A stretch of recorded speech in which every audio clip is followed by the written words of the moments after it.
With pregnancy comes lots of anticipation, lots of questions in mind, lots of confusion, isn't it? Yes. What skincare regime should I follow? Whether I should travel or not. Yes. What about these stretch marks? Oh, what diet I should follow.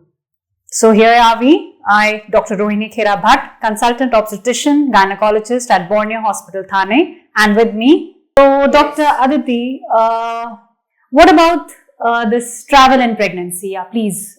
Okay. Travel in pregnancy has become a very common topic. Now all the females are working.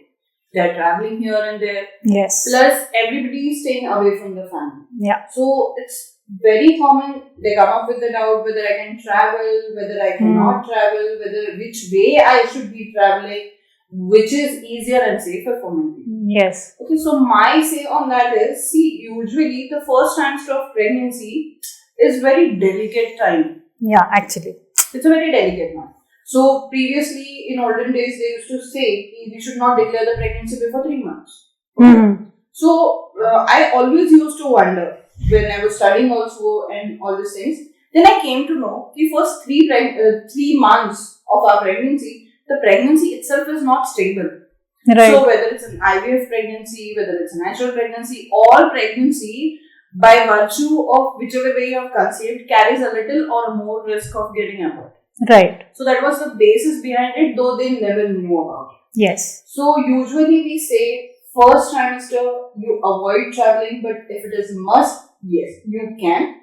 But if you had any bleeding, threatened abortions, or if you have a low-lying developing placenta, in that case, with the consultation of your gynecologist, it is better you avoid traveling during first trimester. Right. Usually we say second trimester of pregnancy is a honeymoon period of pregnancy. Because during that pregnancy, your vomitings have settled down, you can travel, you can enjoy the things you want, and it is safe to travel during the second trimester of pregnancy. Third trimester of pregnancy, I will be little skeptical as you approach your delivery. Right. Yeah. Any risk of preterm labor pains? Yes. Any risk of preterm labor pain, any risk of unnecessary leaking PVs and all those things is increasing. Now, next question, Dr. Rohini, comes in their mind is, which is the safest way to travel? Yeah. They ask air travel because they think the air travel is the shortest one. Yeah. But I really want to tell you guys that during first trimester and third trimester, the air pressure changes. They may bring the fluctuations. It may lead to threatened abortions or preterm deliveries and leaking. So second trimester, air travel is safe. If you go and ask any airlines regarding this, they will allow you to travel in first and last trimester, but that will be at your risk. Right. And I must tell you that your gynaec may not give you the certificate of fitness when you want to travel during these trimesters. Yeah. They also ask whether I can travel by train. So according to me, because you know the condition of the roads in whole India, everywhere bumps and everything. So I guess rail travel becomes little safer because you will have a comfortable journey, you have washrooms available, you can just move about in the coaches and all. Right. Okay. There is one more question which comes to my patients. The patients are staying in Mumbai or cities and they want to travel for their delivery to their mother's house. Yeah. So they say कि madam 9 months शुरू हो जाए तो चले जाएं. By road चले जाएं. हमारी कार से ही तो जा रहा है. So my first question is, how long is your journey? Right. If it is like 10-12 hours, I will always advise my patients, it is okay, you are traveling by road, fine. At least try to travel in the earlier time of your third trimester. 7 months, 8 months, or maybe immediately at around 35-36 weeks. Yes. When you are traveling for a longer distance by road, I must say you should interrupt your journey every 2 to 3 hours. You can just sit, relax, visit a washroom, have some snacks, and roam about a little. Because sitting in that posture will give you the back pain, as well as your feet will be swollen when you reach your destination. Yes. So usually these are the common guidelines which we advise our patients during pregnancy. So also when they are taking road travels, don't avoid wearing seat belts. Now the seat belt shouldn't come over your bum. Okay, it should go below the bum. Yes. So that is the right way.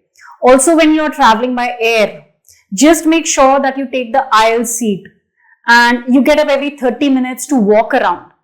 Actually, what happens is when you have been sitting for too long, the blood tends to pool in your legs and it tends to give rise to blood clots. So, avoiding that, even when you are sitting, you should do some exercises, moving the ankles, moving your toes, so that the blood pooling is not enough. Yes, that's true. So, Very nice. Yeah. just take care about this travel points in your mind whenever you're traveling. Of course, consult your obstetrician before any travel you are planning. Carry your file, your medicines. Yes. Those are required in emergencies. Yeah, absolutely. Yeah.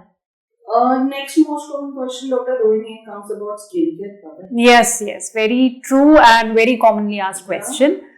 These days, actually, we have Instagram influencers recommending so many skincare regimes, all types of products.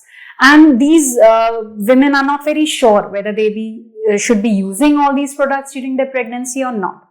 So, the products which should be avoided, the chemicals which you should be looking for in your products are tretinoin, hydroquinone, salicylic acid. Now, see, tretinoin and all these are used in hyperpigmentation. Many women have this melasma, more darkening of the skin during pregnancy. So, they tend to use lots of products for lightening of these pigmentation. So, please don't just blindly follow everything that you see on social media. Avoid these retinoids containing products and hydroquinone and salicylic acid, which is used for too much acne. Yes. These should be avoided in high quantities during pregnancy. Acne is also common during pregnancy. Yes, this is because of the normal hormonal changes happening in pregnancy, and because these products tend to get absorbed through the skin, they may reach your baby as well. Yeah. However, if you have been using vitamin C, kojic acid, and niacinamide, all these are pretty safe during pregnancy. What's your say on the hair spa, hair color? Yeah. See, hair spa is safe, makeup, all these are pretty safe.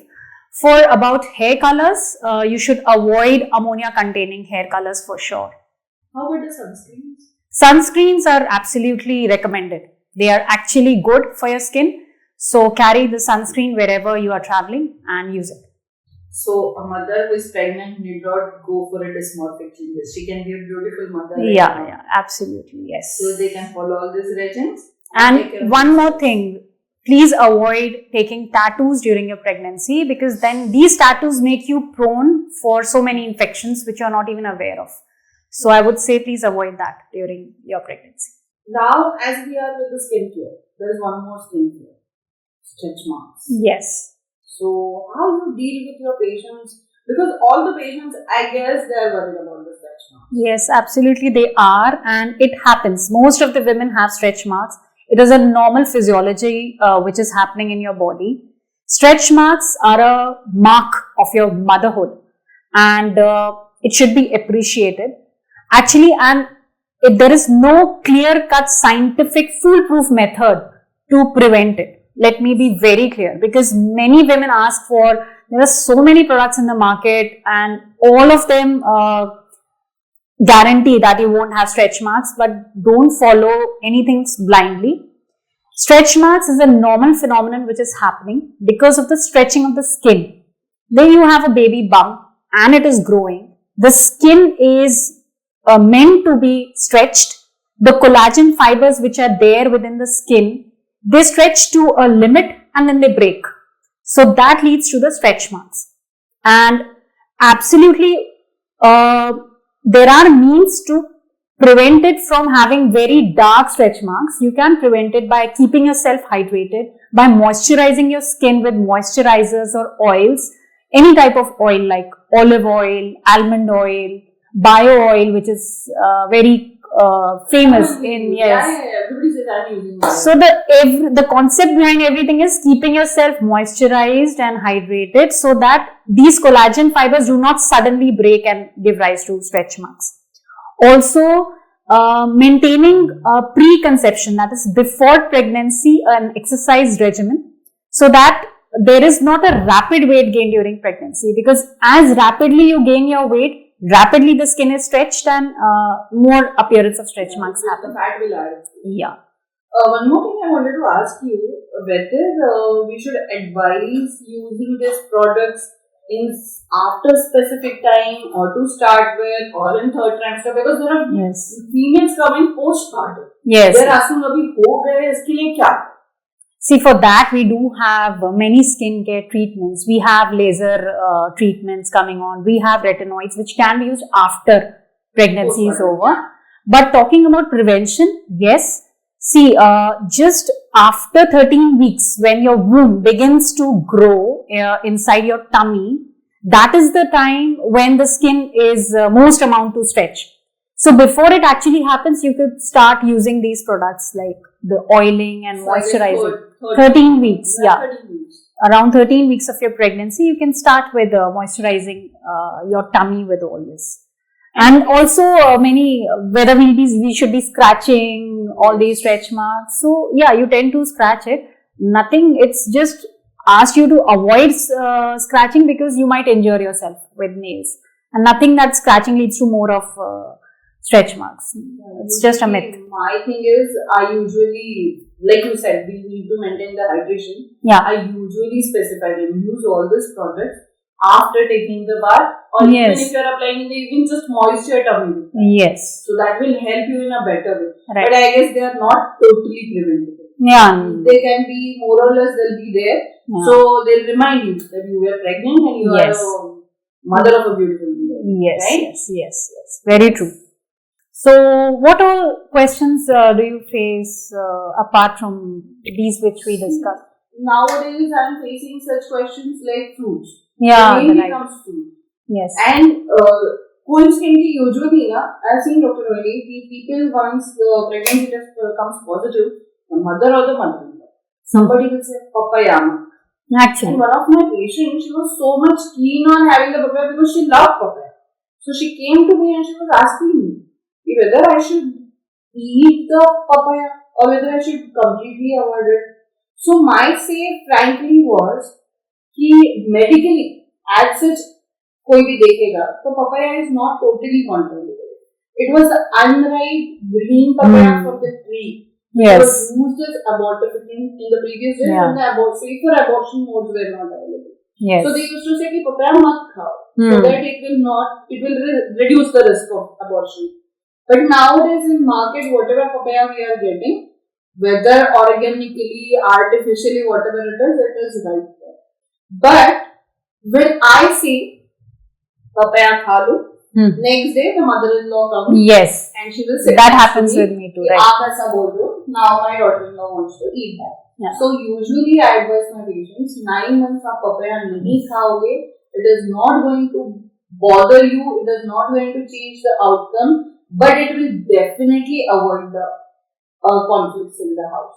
Yeah. So, pineapple, papaya, traditionally, आपके घर से जो बोला जाता है, just follow them because there are so many fruits which are giving the same benefits. Yes, very true. So, you also, I guess, will be advising the same. Yes, same. Not contradicting the family members and keeping the positivity high during pregnancy. That's our main motto which we follow, right? Do you get any questions regarding the dry fruits in there? Yeah, I do. But yeah, dry fruits are safe. Like a lot of questions about almonds in early pregnancy. Garam padta. So what do you advise your patients? Usually, see, according to me, garam thanda aisa kuch nahi. Whatever your body is tolerating, you can have it. Yeah. See, there are many people who are so much towards the healthy lifestyle, and specifically in metro cities, if you see, before becoming pregnant, they are bothered about their nutrition. So they stop eating the junk food, their intake of the dry fruits is more because they make you healthier. Yeah. So, agar wo pehle se kha rahe, they are eating it already, there is no need to stop it. Yeah, but if they feel that it is making them feel pukish or they are having some boils or if it is giving them indigestion or something, they can reduce the intake. But there is no such thing that you should not eat this dry fruit or you should eat this dry fruit. Very true. Right. So these were the basic questions that we face on day-to-day basis. If you have any more questions, you can write it down in the comment section and We are sure we'll be holding another session for those questions as well. Yes. We enjoyed this session a lot. Hope you did too. Thank you so much. Thank you.